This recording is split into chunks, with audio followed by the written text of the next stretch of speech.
बिस्मिल्लाहिर्रहमानिर्रहीम। अस्सलाम वालेकुम स्टूडेंट्स, मैं हूं वाजिद अली कंबो, आपका chemistry teacher. Student second year chemistry chapter 9 और आज हमारा टॉपिक है द स्टेबिलिटी ऑफ बेंजीन। तो ये आगाज करते हैं। My dear student, the stability of benzene में कुछ पहले बुनियादी बातें। मेरे पास ये बेंजीन का स्ट्रक्चर है। अब बेंजीन स्ट्रक्चर आप पहले भी आप इसको डिस्कस कर चुके हैं कि बेंजीन स्ट्रक्चर में रिंग के अंदर 6 कार्बन, हर कार्बन के साथ एक हाइड्रोजन, और इसमें 6 पाई इलेक्ट्रॉन्स हैं और वो पाई इलेक्ट्रॉन्स डीलोकलाइज्ड हैं। ये बड़ी तेजी से मूव करते हैं, डीलोकलाइज है ना।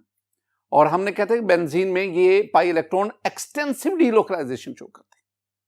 अब 2-3 पॉइंट्स आप ज़हन में बिठाएं कि the benzene is an extra ordinary stable molecule.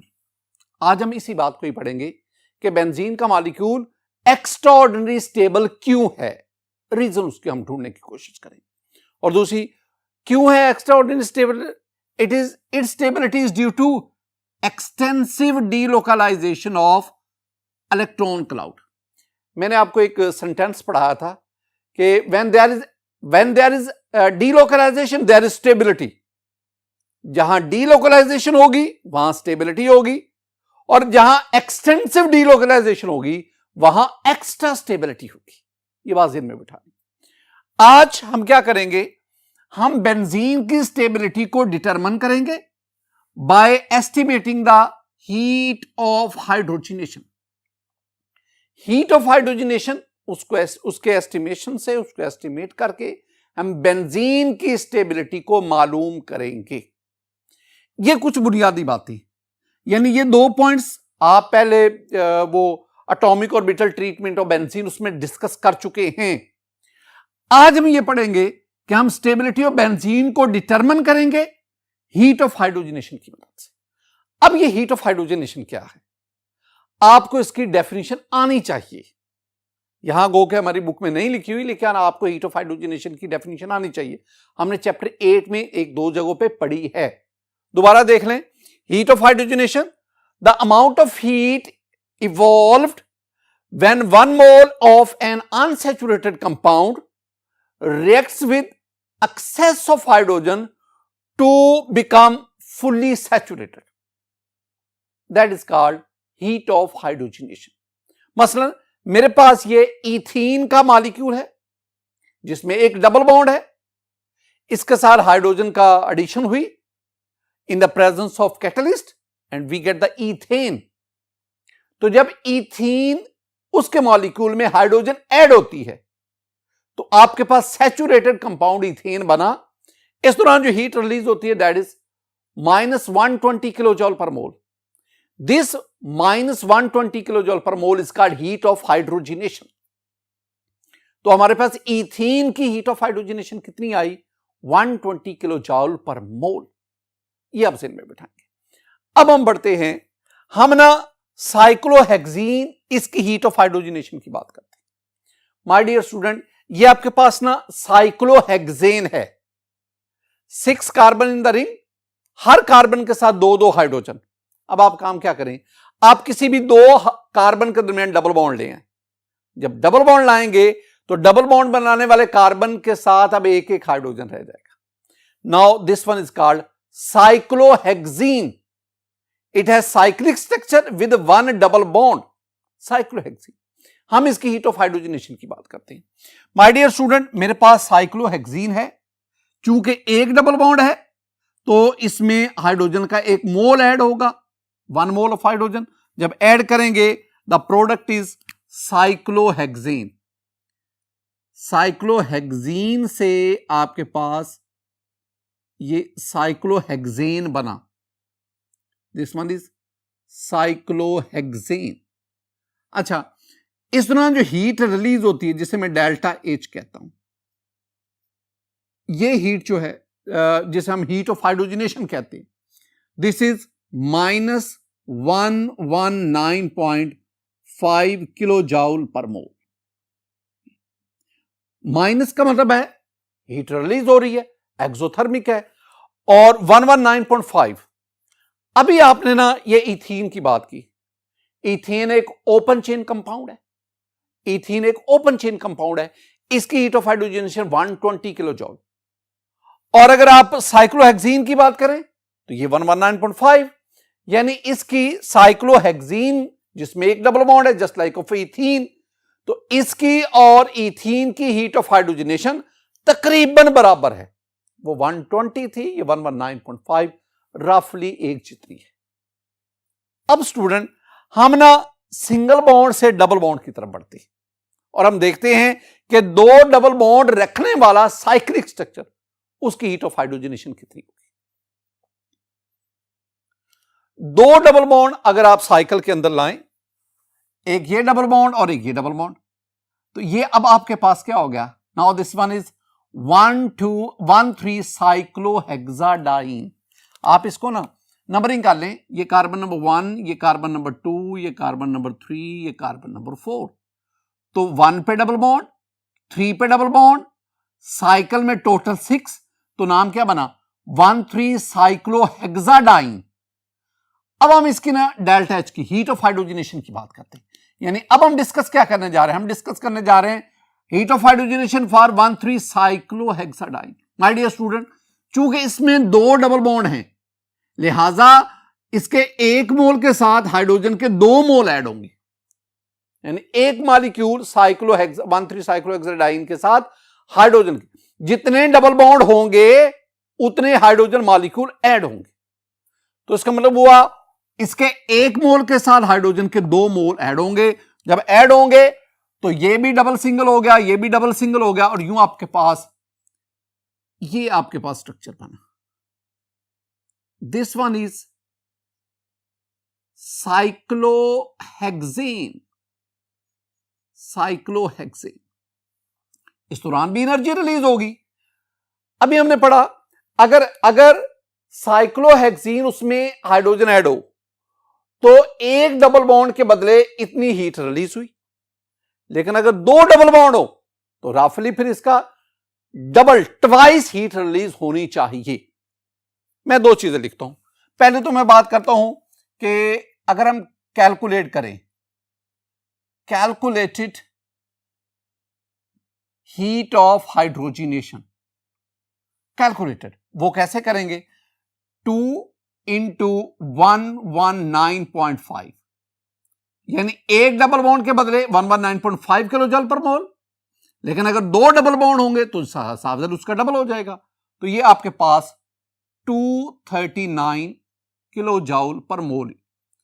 तो हम क्या कह रहे हैं, ये माइनस लगाएंगे, ये माइनस। हम क्या कहते हैं, हम कहते हैं कि इतनी जो है हीट ऑफ हाइड्रोजनेशन रिलीज होनी चाहिए।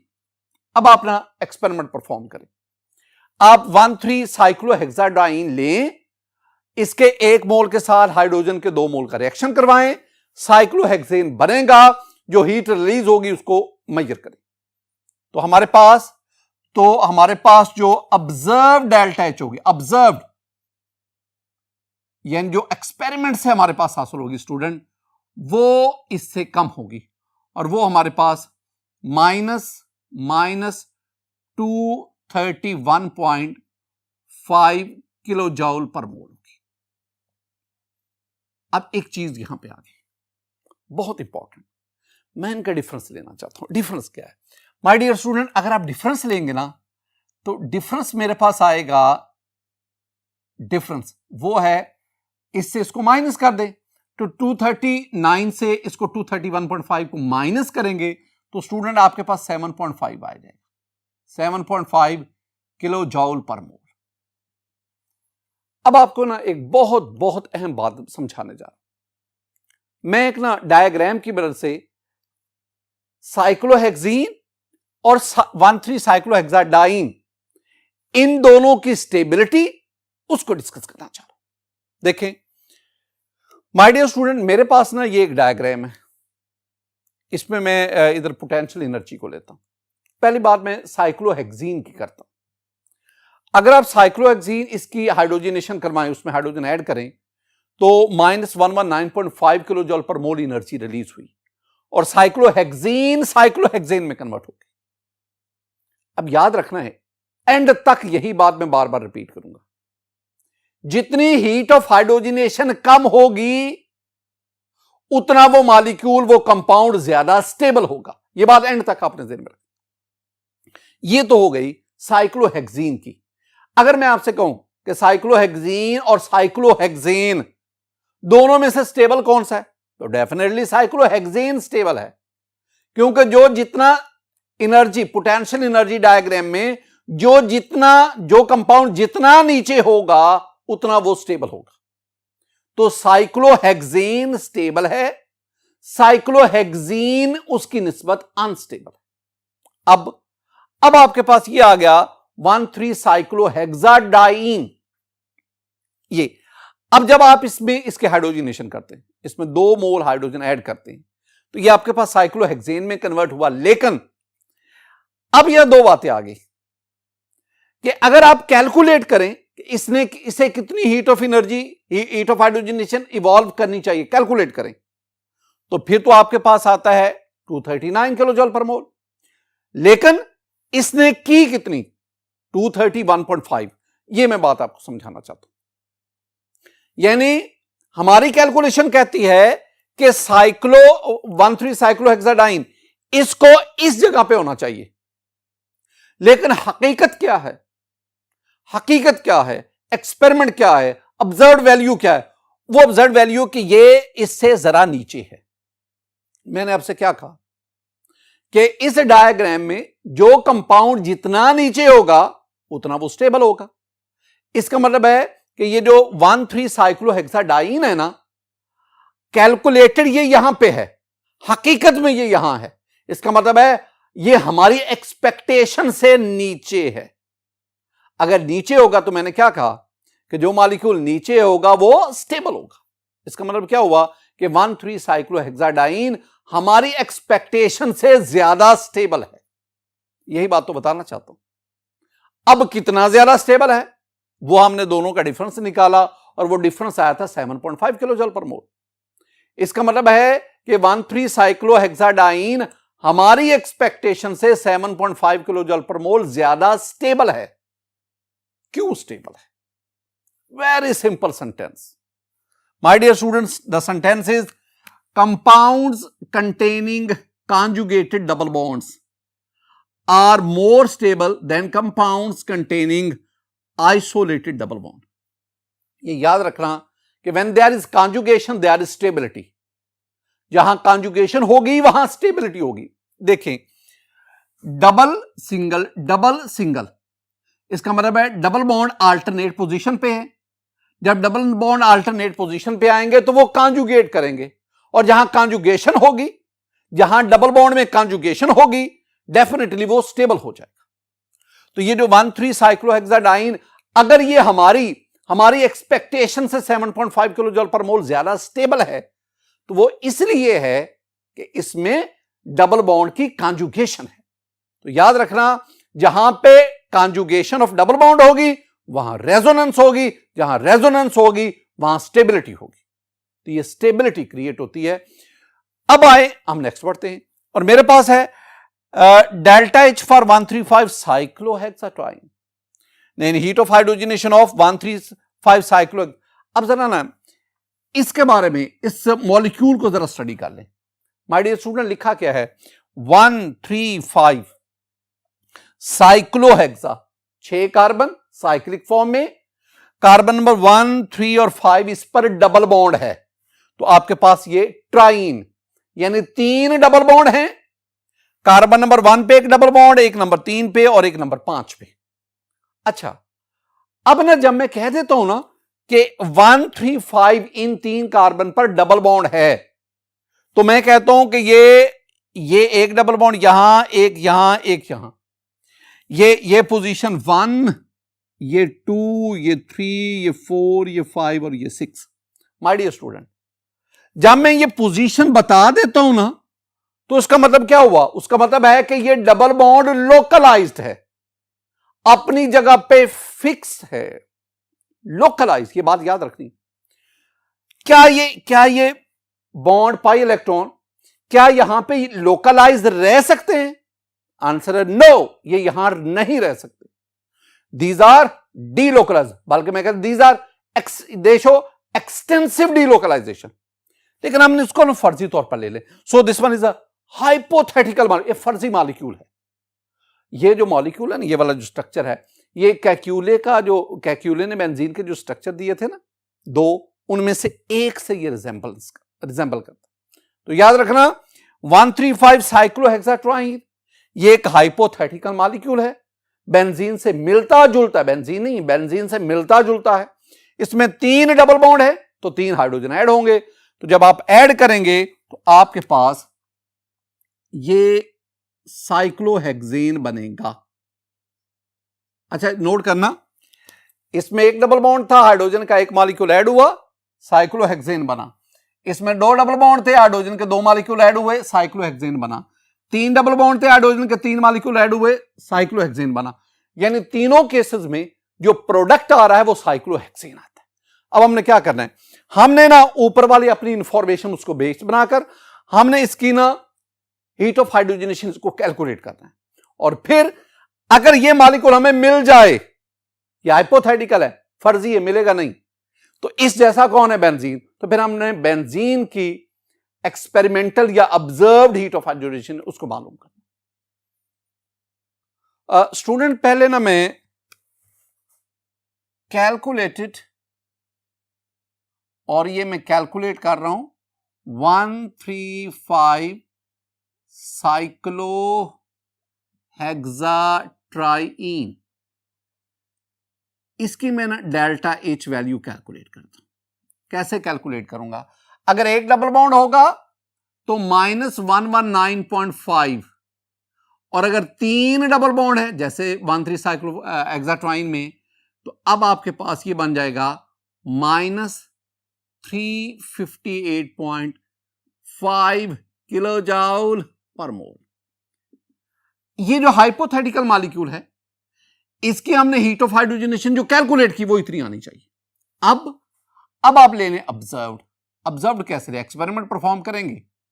एक्सपेरिमेंट में आप इस मॉलिक्यूल को लेंगे, लेकिन ये तो एग्जिस्ट ही नहीं करता, ये तो हाइपोथेटिकल है। तो फिर क्या ले लें, आप बेंजीन को ले लें, बेंजीन। तो बेंजीन की डेल्टा एच वैल्यू स्टूडेंट मालूम करेंगे, तो आपके पास वो आएगी -208 किलोजूल पर मोल। हाइपोथेटिकल मॉलिक्यूल जो बेंजीन जैसा दिखता है उसकी 358.5, लेकिन बेंजीन जो एक्चुअल मॉलिक्यूल एग्जिस्ट करता है उसकी 208, बहुत ही कम। और अगर मैं डिफरेंस लूं, my dear student, this one is very important. अगर मैं डिफरेंस लूं, इस डिफरेंस को मैं अभी आपको रेजोनेंस एनर्जी पढ़ाऊंगा, ये रेजोनेंस एनर्जी। तो डिफरेंस लूंगा, इसमें से इसको माइनस करूंगा, तो स्टूडेंट मेरे पास आएगा 150.5 किलोजूल पर मोल। ये डिफरेंस आ गया 150.5 किलोजूल पर मोल। अब ये डिफरेंस हमें क्या बताता है, ये डिफरेंस हमें बताता है कि बेंजीन हाइपोथेटिकल 135 साइक्लोहेक्साट्राइन से 150.5 किलोजूल पर मोल इतना ज्यादा स्टेबल है। अब ना जरा डायग्राम को देखें माय डियर स्टूडेंट। अब इस डायग्राम में पहले मैं जिक्र करूंगा ये 135 साइक्लोहेक्साट्राइन का, ये 135 इसके हाइड्रोजनेशन करवाएं तो ये भी साइक्लोहेक्सेन में कन्वर्ट होगा और ये 358.5 किलोजूल पर मोल एनर्जी रिलीज करेगा। अब ये मॉलिक्यूल तो एग्जिस्ट नहीं करता, ये तो प्रैक्टिकली इसका कोई वजूद नहीं है, तो एग्जिस्ट कौन करता है, बेंजीन करता है।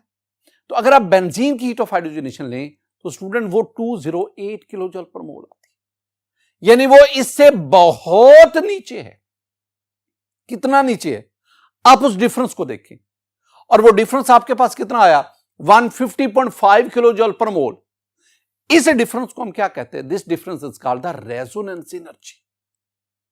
और ये डिफरेंस क्यों प्रोड्यूस हुआ, ये डिफरेंस इसलिए प्रोड्यूस हुआ कि बेंजीन में वो मॉलिक्यूल, वो पाई इलेक्ट्रॉन जो हमने 135 में सपोज किए थे कि वो अपनी जगहों पे लोकलाइज्ड हैं, लेकिन हकीकत में बेंजीन के मॉलिक्यूल में वो लोकलाइज्ड नहीं होते, बल्कि क्या होते, डीलोकलाइज होते, रेजोनेंस शो करते हैं। और इसी वजह से हम इस एनर्जी को क्या कहते हैं, this energy is called resonance energy. And due to this extensive delocalization, the benzene molecule becomes extra stable. So the extra stability of benzene is due to the resonance energy.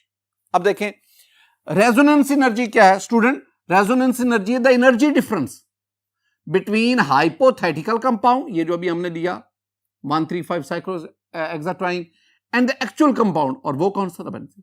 तो benzene और hypothetical compound दोनों में energy difference जो है that is called the resonance energy. आप यूं भी कह सकते हैं कि resonance energy that is equal to expected delta H, ये जो expected 358 minus actual delta H, और एक्चुअल डेल्टा एच आपके पास ही है.